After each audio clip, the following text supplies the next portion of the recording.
بسم اللہ الرحمن الرحیم۔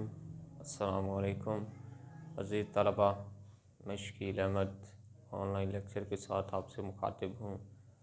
امید کرتا ہوں آپ سب خیریت سے ہوں گے، تعلیمی سلسلے سے جڑے ہوں گے۔ عزیز طلبہ، ہم پڑھ رہے تھے سال دہم کا سبق پرستان کی شہزادی، اشرف صبوحی کا لکھا ہوا سبق۔ اس پہ پہلے 2 لیکچر ہو چکے ہیں، تعارف بھی ہوا تھا مصنف کا اور پہلے 5 صفحات کا مطالعہ ہوا تھا۔ آج ہم اس کے چھٹے 7ویں اور آخری 8ویں سبق کا مطالعہ کرنے جا رہے ہیں۔ جس نے پہلے لیکچر سماعت نہیں کیے وہ سماعت کر لیں تاکہ کڑی سے کڑی ملتی جائے اور بات آپ کو سمجھ آ جائے۔ میر صاحب کی بیگم کی بات کرتی ہیں وہ، اور پرستان کے کھانوں کی بات ہو رہی تھی تو میر صاحب کی بیگم کہتی ہیں کہ گھر بونٹ پلاؤ چھوڑ کے گئی تھی تو وہی یاد آیا سب سے پہلے آپ کو۔ تو سیدانی بھی کہتی ہے ہاں۔ بڑی لڑکی کہتی ہے کیا؟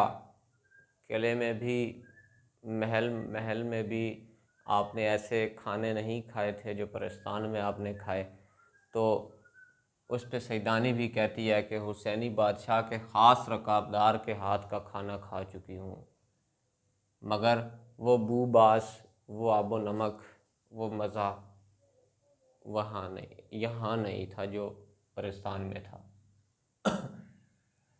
ایک پھل توڑتی تھی، دوسرا فوراً وہاں سے نکل آتا تھا۔ جہاں سے ایک پھل توڑا وہاں سے دوسرا اسی قسم کا دوبارہ نکل آیا۔ کہتی ہے ساتھ ہی پان کا خیال آیا تو پان ایسا خوشبودار، ایسا جو ہے وہ منہ میں رکھا جیسے گلوری منہ میں آ گئی ہو۔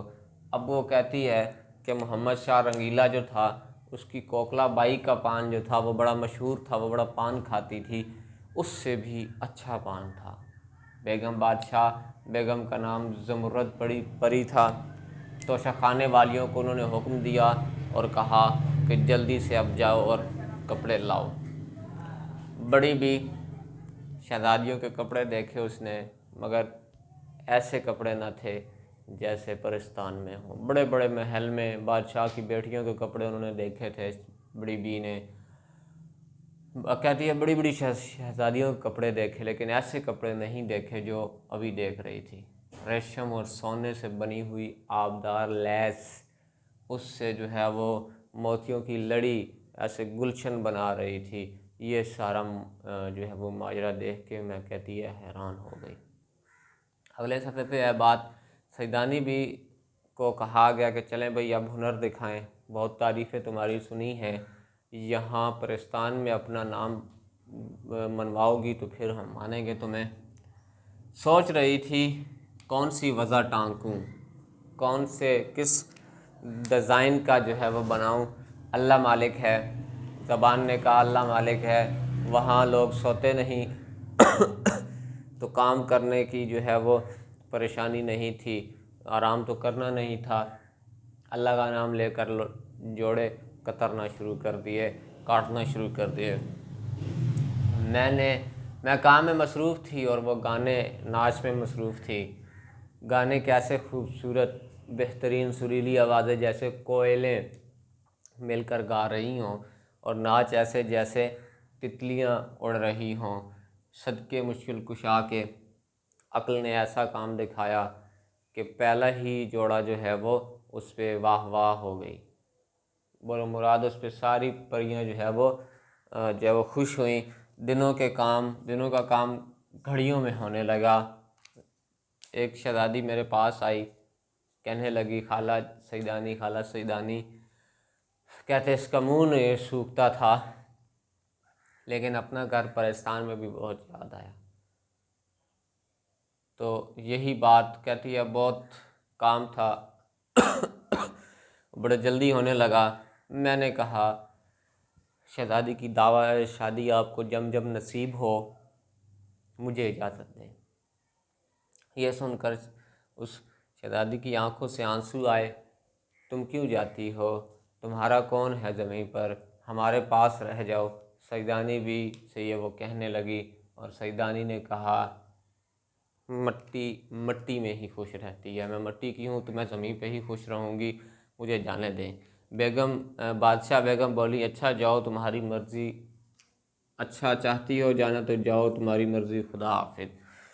اور اسی کل منہ بکر گدھے کو حکم دیا کہ سیدانی بی کو گھر پہنچا دے، اور ساتھ یہ بھی تنبیہ کی کہ خبردار راستے میں کوئی شرارت کی تو۔ دل سے خوش تھی، بظاہر بصورتی ہوئی، جو ہے وہ رخصت ہوئی۔ پالکی وہ سواری کے پاس جب پہنچی، میں بیٹھی جا کے، دم میں پالکی جو ہے وہ ایک ہی لمحے میں ہوا میں اڑنے لگی، ہوا سے باتیں کرنے لگی۔ مجھے جو انعام وہاں سے ملے تھے، انعام اکرام دیا گیا تھا، جنہیں میں پتھر کنکریاں سمجھ کے پردے کی جھری سے باہر پھینکتی آئی تھی ایسے۔ آنکھ بند کرتے ہی گھر آ گیا، گھر آ کے دیکھا تو وہ کنکر پتھر جو تھوڑے سے بچ گئے تھے 2-4، کہتی ہے وہ سارے ہیرے جواہرات تھے۔ سر پیٹ لیا اپنا کہ مورنا کہ نکمی تم نے کیا کر دیا، نگوڑی تم نے کیا کیا، اتنی قیمتی چیزیں پھینکتی آئیں۔ وہی بونٹ پلاؤ جیسا چھوڑ گئی تھی ویسا ہی دم پر پڑا تھا۔ اب کہتی ہے کہ میں نے دل ہی میں کہا یک نشد دو شد، ایک نہیں دو، پرستان میں خدا معلوم کتنے مہینے لگ گئے اور ابھی چاولوں کو دم بھی نہیں آیا۔ اور میں بڑی بی سے بولی ہاں بھی بھوک لگی ہے، اور کچھ بھوک لگی تھی اور کچھ جی بھی نہیں چاہ رہا تھا، راستے سے ہی واپس آئی، اب انشاءاللہ کل جاؤں گی۔ تو یہ سبق دلی کی چند عجیب ہستیاں